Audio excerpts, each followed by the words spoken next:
Well, welcome everybody to We Care Frisco, the August workshop. Today's topic is demystifying the myths and fears around hormone replacement therapy.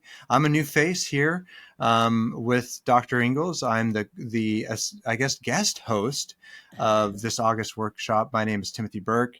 I have the pleasure of working with Dr. Ingalls kind of behind the scenes with the clinic, and she invited me to guest host the workshop this month, the month of August. We have a very exciting topic, really looking at what are some of those myths and some of the technology that's improved around hormones and what functional medicine is doing with hormones. So we're excited to pick Dr. Ingalls' brain and learn from her today. Like she was just mentioning, I don't know if you caught that when we were starting here, that she has had her own journey with going through menopause and having to understand what's going on with her body and her hormones and what needs to be done about that. So let me introduce Dr. Jennifer Ingalls, and I've got a few things I want to show here. That she is the founder and chief medical officer of We Care Frisco. She earned her medical degree from the University of Texas Medical Branch in Galveston, Texas. She's a board certified radiologist. She has 20 plus years of successful healthcare experience. She is certified in the Institute of Functional Medicine, and she has training from the American Academy of Anti-Aging. So I'm going to turn it over to you, Dr. Ingalls. I know you're going to just do a quick little, here's Tim and a little background on him so everybody knows what this talking face, why I'm here, and then we'll jump into really getting into hormones and helping people understand. As we do that, I do want to say, though, please write your questions in the chat. We would love to hear your questions about hormones and maybe some of the things that you're facing. This specific workshop isn't, Dr. Ingalls won't be giving specific medical advice, but she'll be educating in general around hormones and how we can all learn and how people can benefit from that, and some of the symptoms and maybe some of the side effects of hormones. So we're going to be getting into the nitty-gritty here, but I'll turn it right over to you, Dr. Ingalls. There you go. All right. So this is Tim Burke. He is my business coach, and he helps me behind the scenes kind of with the business side of We Care Frisco. And he has previous experience in the supplement industry with a company called Relief Factor. And then he also worked at Longevity Medical Clinic as the marketing, I assume, director, right? Mm-hmm. And then he worked at Precision Analytical, which is where they have the Dutch test, and he did a lot of marketing for them. And now he founded his own company called Provider Success, where he helps doctors like me try to have a successful practice.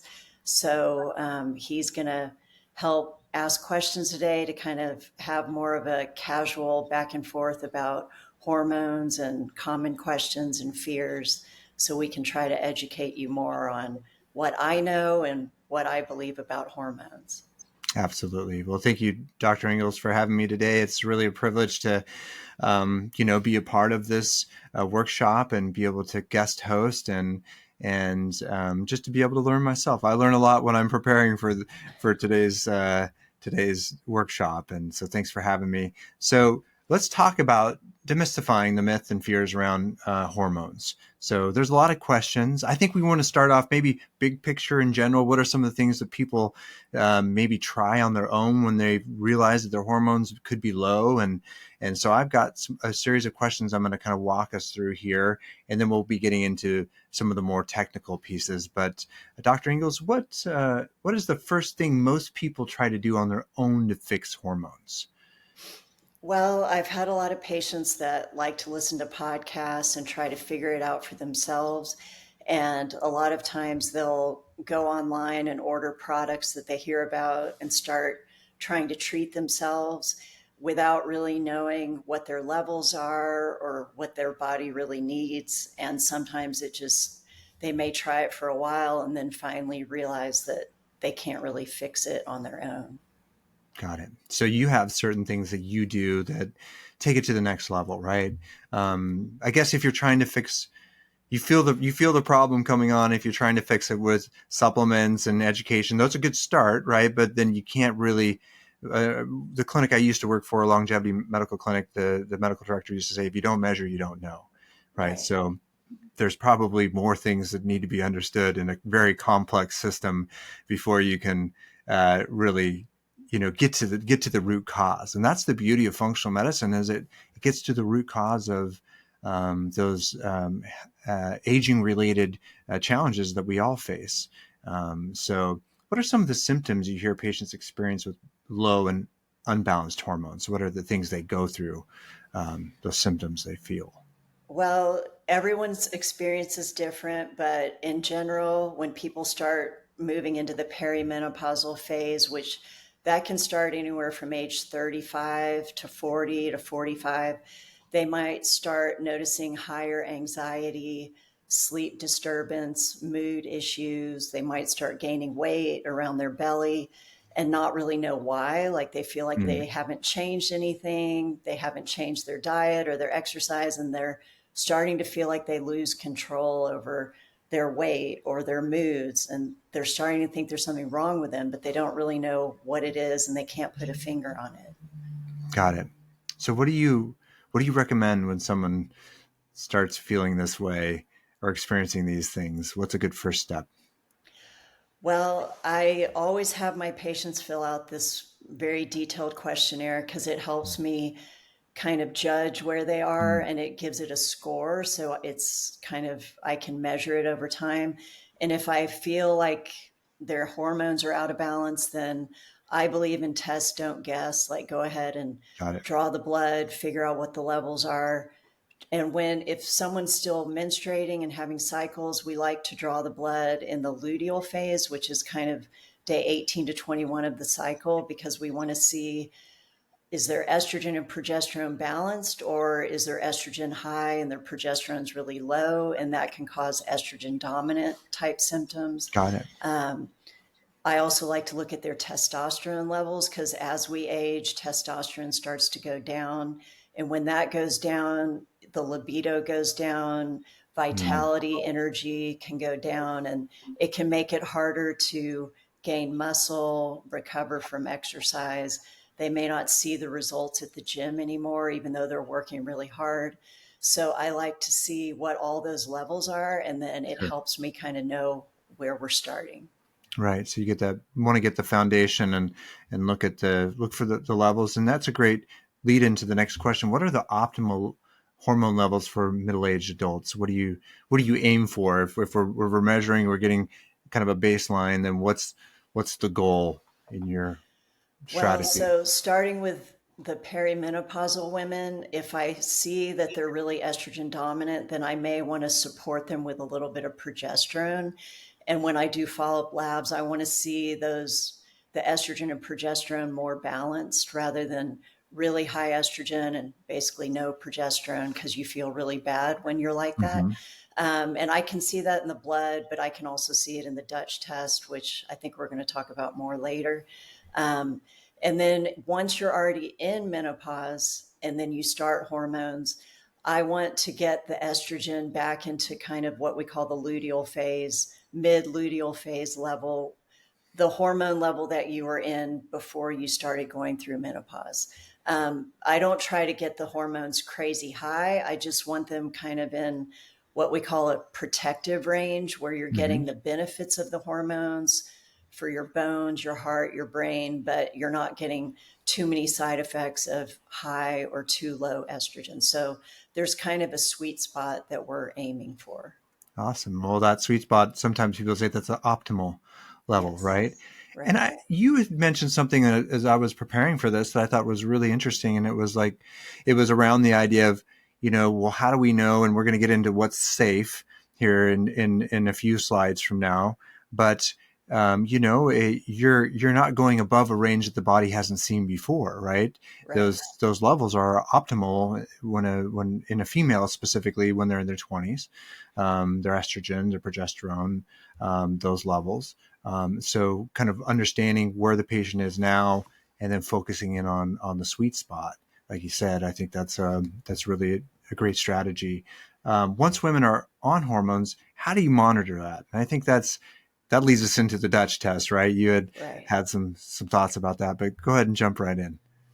Well, so once I start a woman on hormones, I want them to be on them at least 6 to 8 weeks to give it time to build up in the system. And then I can either redo a blood draw and see where their levels are that way, or I really like to do the Dutch test at that point because that shows me how well they're metabolizing, detoxing their hormones, whether or not they're going down the right pathway or not.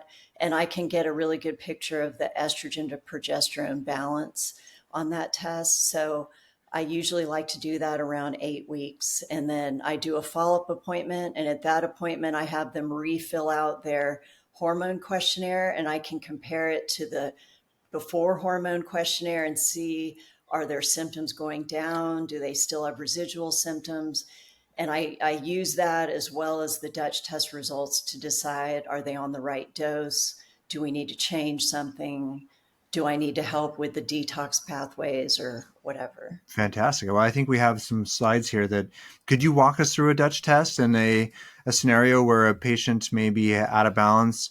They've been with you for that initial phase of 6 to 8 weeks, and you're starting to look more into those in-depth diagnostic evaluation. So let's look here at the Dutch test. Tell us about progesterone levels. All right, so this example, it looks like the person maybe isn't even on progesterone because the way you read this is the little yellow triangle is pointing to that purple bar, which that bar is the menopausal range. Mm-hmm. And ideally, we would want that yellow triangle to be in the middle of the green Mm-hmm. zone. So this looks like someone is either not taking their progesterone or is not on progesterone. This is very, very low. Got it. Okay. Let's jump to the next slide, and I think it has to do with estrogen. Yeah. Um,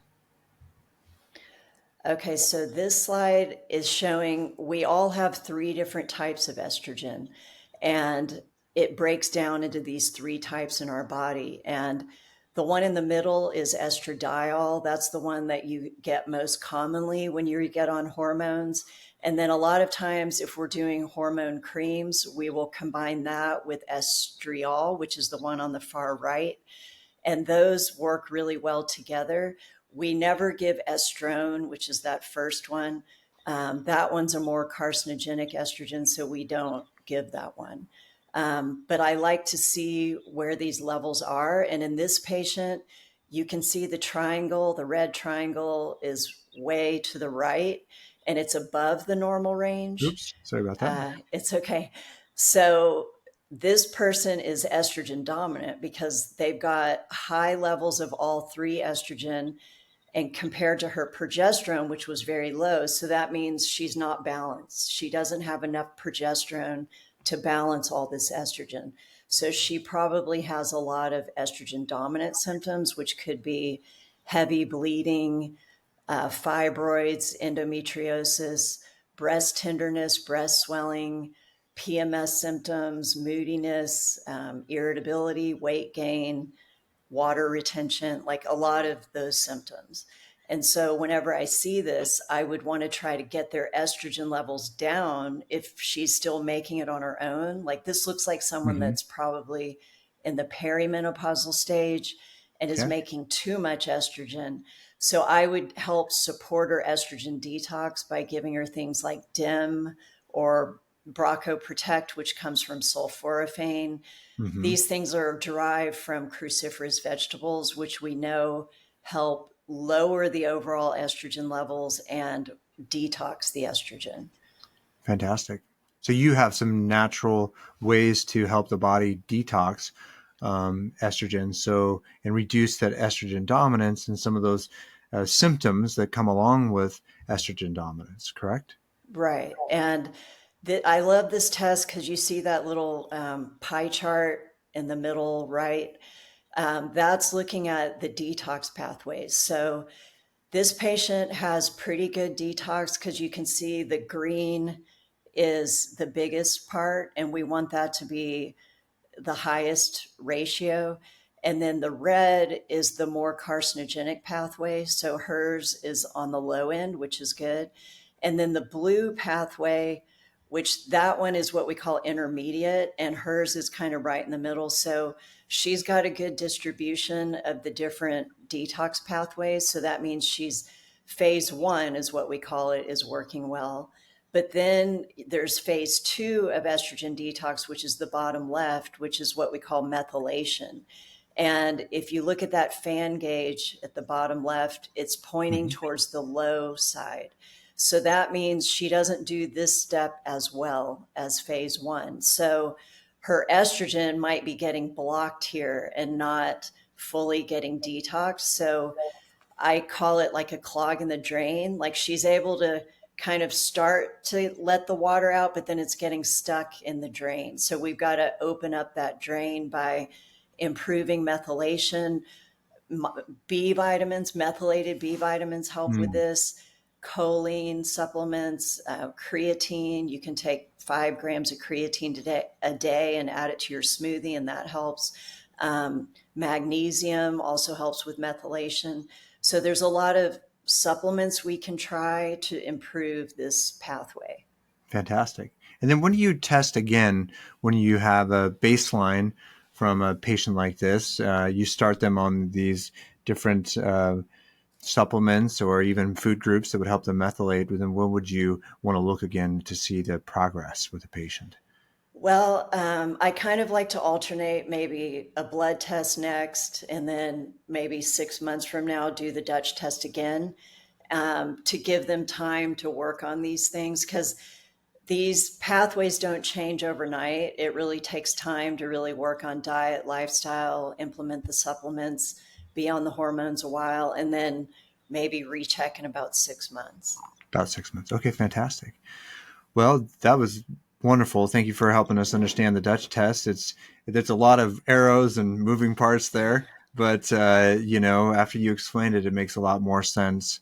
And hopefully, that technical detail helps some of the patients that are listening today to, kind of understand the strategy behind what you do when you test, don't guess, right? Why you measure, and how that informs specifically the type of strategy that you put together or the personalized treatment plan for the patient.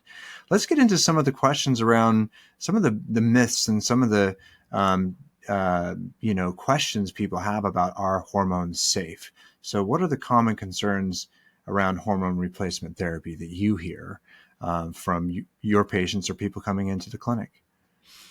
Well, I think the WHI, which stands for the Women's Health Initiative, was a study that came out in 2002 that really scared a lot of people, the results that came out, and the media got a hold of it kind of before the study was even finished, and started saying that hormones were causing strokes, breast cancer, blood clots. So they stopped the study early, and they started publishing these studies. So doctors stopped prescribing hormones, and they rapidly took a lot of women off of hormones. And it kind of changed the trajectory of hormone therapy for a while. Okay. Kind of gave it a bad name, is from what I Right. understand. Yeah. Right. So there's a So lot of it fear. it caused a lot of fear. And I think a Mhm. lot of people still have fear because Mhm. of this study and the lack of understanding and what that study showed. Okay. How has functional medicine changed hormone replacement therapy, and Well, I what's want to back up a little bit. sure? So, the Women's Health Initiative was a study that was using synthetic hormones, Mm, which are a type of hormones that I don't prescribe and we don't recommend them in functional medicine.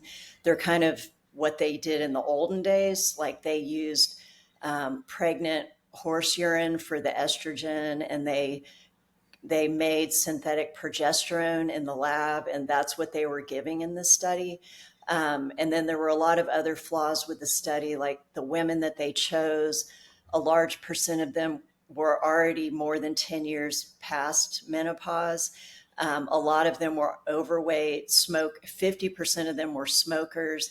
They oh, had a lot of other risk factors. So then that makes them at higher risk for developing stroke and heart disease and all that. So it wasn't a clean study. It wasn't like a great patient population to Sure. begin with. And then they were using synthetic hormones, which we now know have higher risk, so we don't use them anymore. So the results from that study don't really apply to what we're doing now with the bioidentical hormones. Okay. Well, tell us more about, I think that might be the next question. What is the difference between bioidentical hormones and synthetic hormones? And then why do we go with bioidentical hormones nowadays, and how is it safer? Well, so bioidentical hormones are made from yam, so they're plant based and they're more natural. And when you call them bioidentical, that means they're as close to your actual hormones as possible, as opposed to the horse urine hormones, which are not similar to human hormones. They have different estrogens than we do. So they don't work the same on our receptors. And then synthetic hormones are what they sound like. They're not bioidentical, they're synthetic. So they give different results. Got it. So what makes these bioidentical hormones safe, to where you built your practice around helping men and women in particular, balance and manage hormones as they change as they age? What gives you the confidence in the current technology and hormones? Well, there's new studies that have come out and they've reanalyzed some of the data from the WHI study. And there's evidence showing that bioidentical hormones actually can decrease your risk of breast cancer. But I like to say if it's done correctly, like monitored, making sure the levels are correct, making sure you're detoxing correctly. I think it's very important that once you get on hormones, that you go to someone that watches them closely rather than just slapping a patch on and never rechecking it again. So Right. I think it needs to be individualized to that person. Symptoms need to be followed, labs need to be followed, the Dutch test needs to be done for it to be as safe as possible. This is I'm going to ask you a question I didn't prep you for, but I think it's important. Like, how complex are hormones? Like, from a scientific perspective, which you're a doctor, and like, if you just try to do a quick, I guess I'm poking at the quick fix question, like, how complex is this system? Well, it is very complex. Back when I was doing my functional medicine training, the hormone module was the hardest one. So I Hmm. did it twice because I Wow. felt like I really needed to understand this because I knew it was what I wanted to do. And it's very, very complicated. And we have hormone receptors all over our body. So hormones have a very powerful effect on our bodies. So I really wanted to understand them and try to figure it out. So I've done IFM training as well as A4M training and then other like pellet hormone therapy training. So all of these conferences, I learned different things. They all have different approaches. And I would say that's the hardest part about hormone therapy is no two providers do it exactly the same way. It's really kind of an art and you kind of pick up tips and tricks along the way and you figure out what works the best for your patients and that's what I do, but what I do may not be exactly the same as someone down the street. Like we all kind of have learned different ways to do it. Right. I remember you telling me, and I thought it was really interesting because it stuck with me, that you help patients cut through the noise. There's a lot of noise out there around hormones, a lot of people with a lot of different ideas. But coming to a trained professional that's invested the time, and really passionate about, I mean, so much for you is to the point I didn't know you did the module twice. All right. That's a lot, but Yeah. good for you. I mean, I think, people are entrusting you with their lives and their health, and for you to make sure that you digested the information, in a way where you can really be intentional and exact, precision, precise with your how you treat your patients. I think that's fantastic. So, um, I remember one of the doctors I worked for before, describing hormones as like a symphony. You know, Yes. the symphony is very complex. There's a lot of moving parts, and getting all Right. of those things, all those instruments to work together and stay in tune and sound beautiful is it's an art. There's probably science. There's science and art to it, right? Right. Science and art to it. So fantastic. Should women who don't have a uterus still take progesterone? Well, so this is a question that comes up because the old school teaching back when I was in medical school and even probably beyond that was if you had a hysterectomy and didn't have a uterus, you don't need progesterone. You can just take estrogen alone. But what we've learned now and what we're being taught at the current courses is even if you've had a hysterectomy, you still need progesterone because we have progesterone receptors all over our body, not just the uterus, but in our breast tissue, in our brain, in our bones. So we want your hormones to be balanced everywhere. So you still need to take progesterone. It has a lot of benefits, and most women that start progesterone really like it because it's the calming hormone. It Hmm, naturally helps with anxiety. You take it at bedtime because it can make you sleepy. It gets you into a more restorative sleep. So I won't give someone estrogen if they're not willing to take progesterone. got it. Well, that makes a lot of sense, and I know as you age, your sleep is important. So, and that's a big help, I'm sure, for a lot of your patients. Um, so thank you for helping clarify that question. What are the side effects of bioidentical hormone replacement therapy? I'm sure there's things to look out for, right? Right. What do you see and what do you educate on? Well, sometimes when people first get started on, if they haven't had hormones in a while and now we're all of a sudden giving them hormones, they might start to feel breast tenderness, some breast swelling. If you start testosterone, you might notice some acne or facial hair growth or hair loss. And that might mean your level's getting too high. Mm, Or sometimes women, instead of detoxing the testosterone well, they convert it into the more androgenic, which means the more masculine type. And that can result in those side effects. And we don't have a slide on it, but that's another thing that the Dutch test shows is it shows how well you're detoxing the testosterone and if it's going down the correct pathway or the more androgenic pathway. And if I see it's going towards the male pathway in a woman, I can do things to block it, either with mm, a supplement that blocks the 5 alpha pathway, or mhm. there's even prescriptions that block it. So, Got it. and then I would also probably lower their level and see if that takes care of it. Great. So there may be some side effects, but those are all things that are understood, and should be considered in the treatment, and then can be managed. But do they tend to go away? Do they tend to stay around, or what do you find? I find it very individual, and that's why I have them fill out that questionnaire every time so I can see if they're having persistent effects or if their original side effects have gone away. So I'm always reevaluating that and looking back at whatever dose they're on and Mm, deciding is it the right dose or should I go down or up on it. But the goal with all hormone therapy is to try to eliminate the bad side effects that you had when you started them and have minimal side effects from the therapy. got it.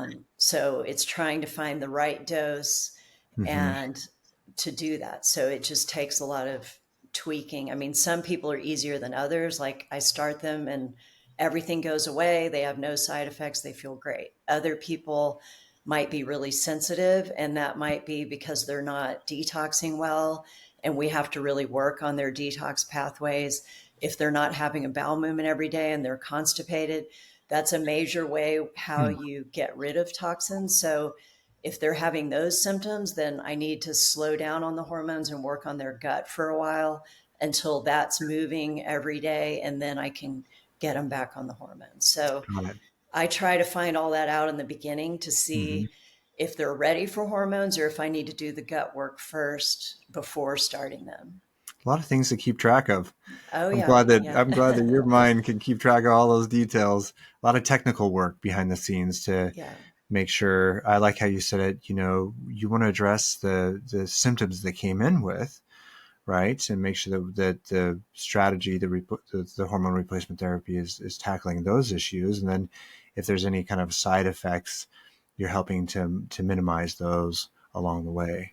So, Mhm. and then you're right. I think you're right. All of our bodies respond differently. So adjusting that to the patient is part of that personalized treatment. Um, so here's a slide from the Women's Health Initiative that I know you wanted to talk about during this webinar today, and kind of help show a visual of how hormones decline over time, and then what we're trying to accomplish, or you're trying to accomplish. So go ahead, Dr. Ingles, help us Okay, understand this. so if you start on the left side, this is the age is at the bottom. So this is starting with a 25-year-old and then going towards the right, the age goes up. So at age 25, you can see the estrogen and progesterone are high and their risk of breast cancer is low. So if the theory that high estrogen causes breast cancer is true, then this slide doesn't really make sense, because you would think you would have high breast cancer at age 25, which is not shown here. And if you continue to follow it to the right, you can see as the estrogen and progesterone levels go down, the risk of breast cancer starts going up. And then in the top right part of the slide, the pink line is showing postmenopausal women that are on estrogen, and their risk of breast cancer is actually lower than the women that is the red line that they didn't do hormone therapy, and their risk of breast cancer is higher. So we have studies now that show that if you don't do hormone therapy, your risk of breast cancer can be higher than if you do it. Got it. Okay, so you're trying to curb the trend here Right. by helping women with their estrogen and progesterone replacement. Um, and what age do you tend to start that? Well, I try to start it as close to when they're going through menopause as possible. So if they come to me right when they're in perimenopause and their progesterone's low, but their estrogen's still high, I would start with progesterone. But if she's already gone through menopause, as long as it's within 10 years of going through that transition, um, that's when I would try to start it as close to when she went through the transition as possible. What are some of the symptoms that kind of indicate menopause is starting? Well, everyone's different. Sometimes you start to get more anxiety, sleep disturbance, night sweats, vaginal dryness, low libido, just moodiness, like crying easily at things that Hmm. never used to bother you, depression. A lot of times people get put on SSRIs when it's really low estrogen and not, a Prozac deficiency. And that may not help them because they really just need to get on hormones. Sure. And sometimes they're also prescribed sleep medication. That's very common. And a lot of those patients come to me because they're frustrated because either their OB-GYN or their primary care don't do hormones, or they don't want to check the levels, or they just don't want to prescribe them. And the patient can tell there's something more going on than just depression and they want to dig deeper. And that's where checking the levels is very helpful. Checking, absolutely. So the next slide we're going to look at helps people understand the reduction in risk from being on hormone replacement therapy. So I'm gonna click to that next slide here, and you can help us better understand how you interpret these bar graphs. Okay. So we know that estrogen is protective for women against heart disease, stroke, breast cancer, and we've even got studies on protective against colon cancer, fractures, and death. So the way you read this is the bar in orange is they're not on therapy, and the white bar is they are on estrogen therapy. And this is after menopause. Got it. So it's tracking these different we call them more comorbidities that can happen as we age. So estrogen appears to be very protective as we Right. age. And there's other studies that show that before menopause, when women are making their own estrogen, their risk of heart disease is a lot less than men.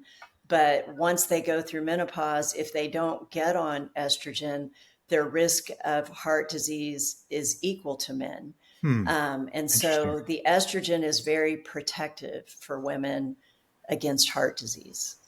Wow, that's fantastic. Thank you for helping us understand that. And anything else you'd like to say about, and we'll keep this slide, or we'll continue on.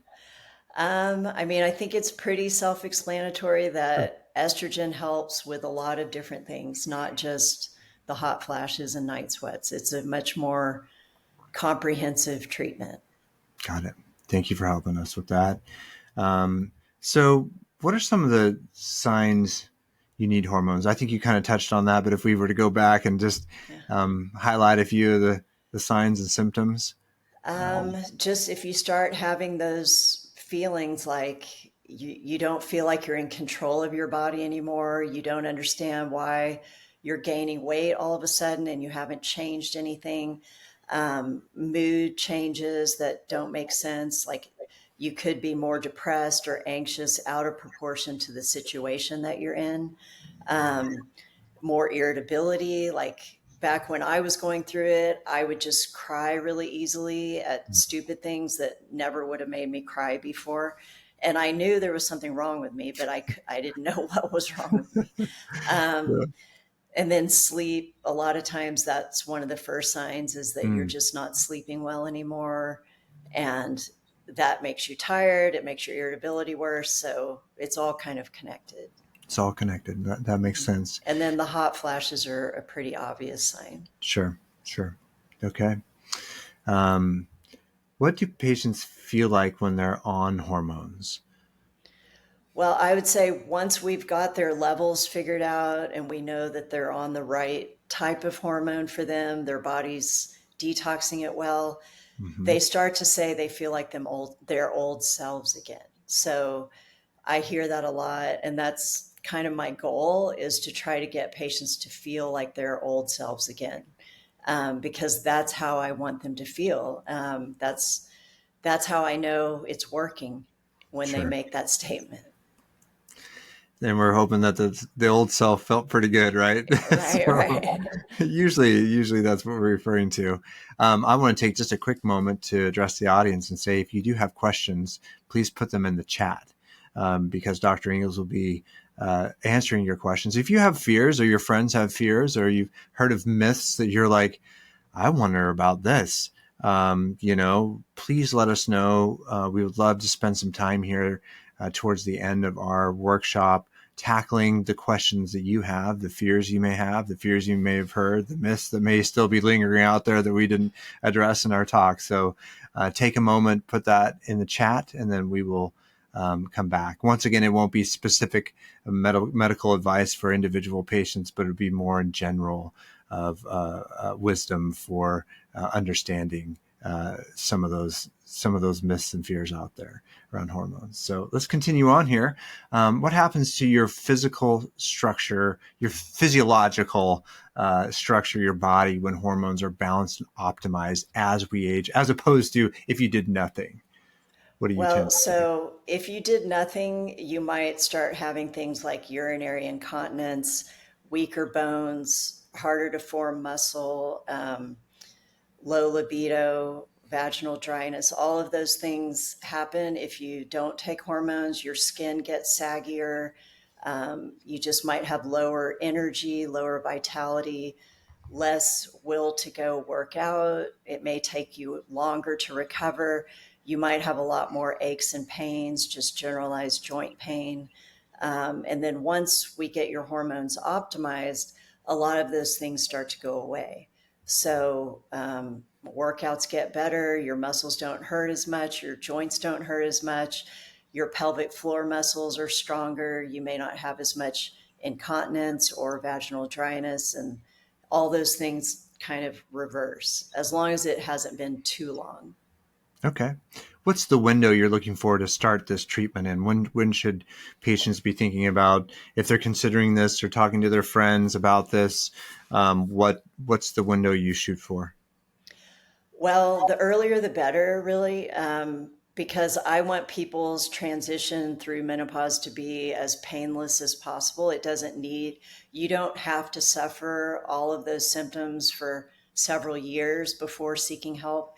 I think it's good to maybe come in when you're perimenopausal and starting to have irregular cycles and you can tell things are changing, just if you want to check your levels and maybe see if you would benefit from progesterone just for half of the month, or maybe just some supplements that support your body's ability to make progesterone. And then as you get older and you start getting more symptoms, then you may want to get rechecked again. And if you find you're actually in menopause at that point, then the sooner you get on the hormone replacement, the smoother the transition. So, really, as soon as possible is the best time. Got it. And is there I think I remember you saying in a previous conversation, there's kind of a 10-year window that tends to get if you get into the 10-year window, then you tend to see it's better preventative uh, Right. care long term. So maybe give us your insight into that 10-year window. So, yeah, I try to get them started within 10 years of menopause. So, it to really get the bone protection, the heart protection, brain protection, and Hmm. everything starting within that window. That's where we have the most research and data. We don't have a lot of good data for women starting after the 10-year window. So that's more of the unknown. I mean, I still might do it, but it just doesn't have as much data behind it. Got it. No, that's helpful. It's I guess there's a bit of a timeline, right? That Right. people want to hit. How do optimal hormones help people's intimacy in their personal lives? I know it's a little more personal question, but we probably all think it at times. What do you see, Doc? Well, a lot of women, like after they have kids and, get into their 40s and they're just busy and stressed out, running kids everywhere, like a lot of them complain that their libido is gone. They have no desire. And I believe a lot of it has to do with stress because when your cortisol is high, you don't make as much sex hormones anymore. Like they're Mhm. directly related. The higher your stress, the lower your testosterone. So a lot of times I'll start out by working on stress management techniques to really help them deal with the stress in their life and everything. And if they're not sleeping well, I work on their sleep. And if those things don't help, then I'll check their levels. And if their testosterone is low and doing all those lifestyle things isn't helping, then they may benefit from some testosterone therapy to help with intimacy, libido, and that usually works for most people. Awesome. Well, that's helpful. Um, Thank you for helping us understand how you kind of get them to a place where, yeah, they can enjoy those intimate parts of their life. People can enjoy that once again, right? It doesn't have to stop because you get into your 40s and get busy running kids to soccer games and baseball practice and all over the place. But there's still another important part of life that can be, there's a lot of support for that. So, um, what is unique about your approach to bioidentical hormone replacement therapy at We Care Frisco that kind of sets you apart from the rest? Well, it's kind of like what I was saying before. So I'm a test, don't guess kind of doctor. So Hmm. I always want to get their levels at the beginning, fill out that questionnaire so I get a good picture of what they're dealing with, what their main goals are, what their complaints are, and then I get them started. I can offer a lot of different types of bioidentical hormones. So the most popular now is usually the compounded creams. I work closely with a local compounding pharmacy, and I'll call the pharmacist daily, basically, and I'll tell them about a patient that I have and what their symptoms are, what their levels are, and we talk through it. And he helps me decide the best ratio of the estradiol to estriol, the right dosing and Mm. everything. And a lot of times we tailor it to that patient, especially if they're unusual and have unusual symptoms. Then I definitely call them and we talk through it because everyone's different. Um, Other women might want to do the patch, which is fine. I can put them on an estradiol patch. And then I also do pellet therapy here. So some women don't want to have to do something every day. They can't Hmm. remember, they're not compliant. So they might be a good candidate for the pellets, which you only have to Okay. get once every 3 to 4 months. So I offer all different types, and I explain that to the patient, and then I see which one works best with their lifestyle and what sounds best to them. Well, I really like the test, don't guess, and as you mentioned at the beginning of the workshop, that I did spend some time with precision analytical and the Dutch test, and it's a very complex test. It's very effective. It's a wonderful analytical tool. But I know because I was in the background, the amount of training that you went through with Dutch to be able to really take that specific tool and maximize it in helping you understand what's happening with the patients, how they're methylating and metabolizing their hormones and all that process, right? Right. So I think that's really fantastic that the root cause and the baseline that you're building with your patients gives you that insight to know what to do next and how to, inform the rest of the treatment. And one thing I'd like to say too is it's really the compounding part, the pharmacists, they're all of their education and insight going into helping you understand a specific patient and how to, the dosage and the amount and how to kind of blend everything together and make it nice for the patient. There's a lot that goes into that, I'm Right, sure. right. So Yeah. yeah, that's fantastic. Thank you for helping us understand that. We have some questions here. So let's jump into that. I do have one more slide that's just, these are some of the benefits, right? Reduced the risk of breast cancer and heart attack, better sleep, better memory, decreased brain fog, brain health, strong bones, strong muscles, increased stress tolerance, healthy skin, improved, decreased anxiety and mood swings, right? So Right. lots of good things that can happen, and those are all the things you guide your patients through. So let's get into these questions. We got a question from that's on, once you start HRT, hormone replacement therapy, are you on it for life, or what should a patient expect? Well, that's a good question. There's some schools of thought that say just stay on them for 5 years. But I believe if you really want to age gracefully and feel the best that you can, I believe in staying on them indefinitely. And I always tell people until we come up with something better, I don't really have anything better to offer. So most of my patients, once they get on hormones, they stay on them. Like I have some patients in their 70s and 80s still on them. And my mom is in her mid 80s. She's still on them. And she has a best friend that's 98 who's still on hormones. So I mean, it's really up to you. It's up to the patient. Mm-hmm. But I think if you stop them after 5 years, you're going to just start aging much faster, and all those risk factors that we're trying to prevent are going to go right back up. Got it. So I think you always have to reevaluate the risks versus benefits and how you feel on them versus off of them. And it's really an individual decision. But for me personally, I'm still on them and I don't plan on getting off anytime soon.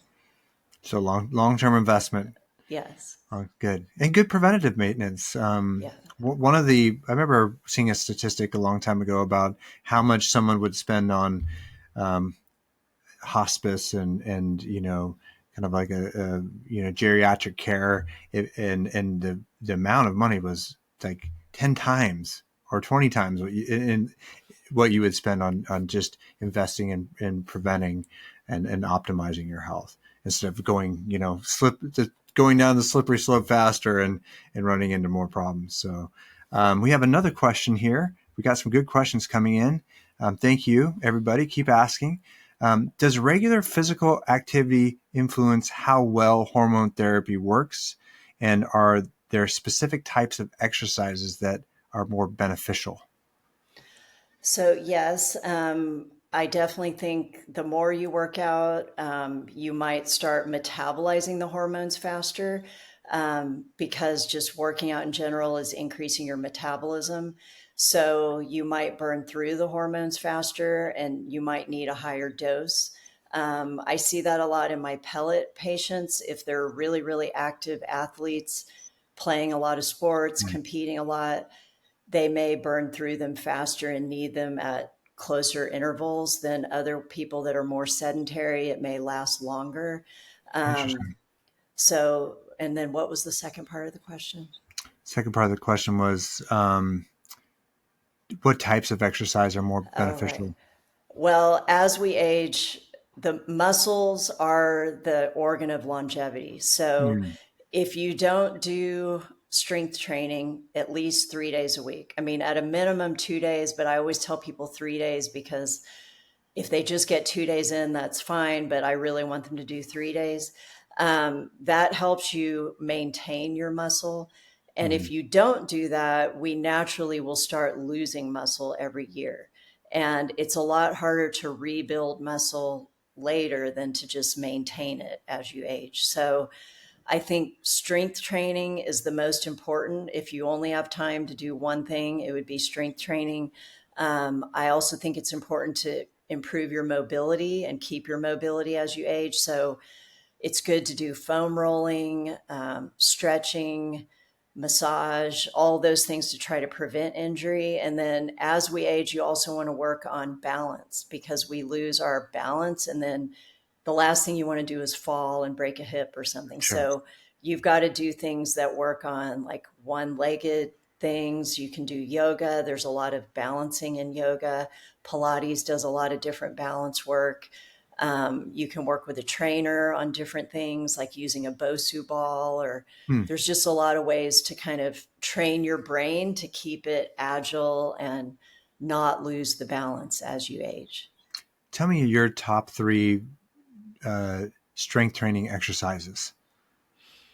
Well, I think maintaining your legs is probably the most important thing. So I would do squats. You can do lunges. There's something called RDL, which is like a Romanian deadlift. Mhm. These are things it'd be best to have Sam back on to go over all the Sure. details, but Yeah. just really using your major leg muscles because our legs have more muscle compared to the rest of our body. Like that's what's driving your metabolism. Hmm. And like you want to keep your hips strong, your legs strong so that as you age, you can still stand up out of a chair unassisted. Back when I worked at Cooper Clinic, which is a preventive medicine clinic, one of the tests they did on patients to see how agile they were was to see if they can stand up out of a chair without pushing off. Hmm. And they would measure that and they would time them to see how quickly they can stand up and walk across the room. And they would notice as people age that gets slower and they need more assistance. And then eventually they have to use both hands to Hmm. get up. And that's been correlated with a decline in Hmm. longevity and quality of life. So the more you can keep that ability to push yourself up out of a chair without assistance, then that means whatever you're doing is working. Got it. Another great question that came in was, will you go back into menopause once you stop hormone replacement therapy? Yes, I have seen that. Hmm. I've seen women go cold turkey off of the hormones, and then a lot of those old symptoms came back. It really kind of depends on how far beyond menopause you are. If you're only maybe 3 to 5 years, I definitely think you would get your symptoms back. If you're 20 years out, you maybe won't. So it just depends on how extreme your symptoms were to begin with and how far out you are. Got So it. that's Got another it. thing that would be an individual situation. Got it.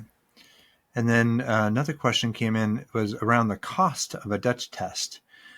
So how much do the Dutch tests cost? Well, so they have several of them, and it Hmm. really depends. If you only want to look at your sex hormones, I believe that's 220.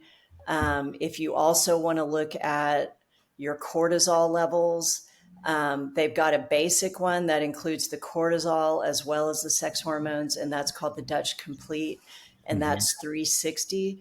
But if you want to get a really good picture of your cortisol using saliva and urine, and it's just a more comprehensive cortisol test because they also include what's called the cortisol awakening response.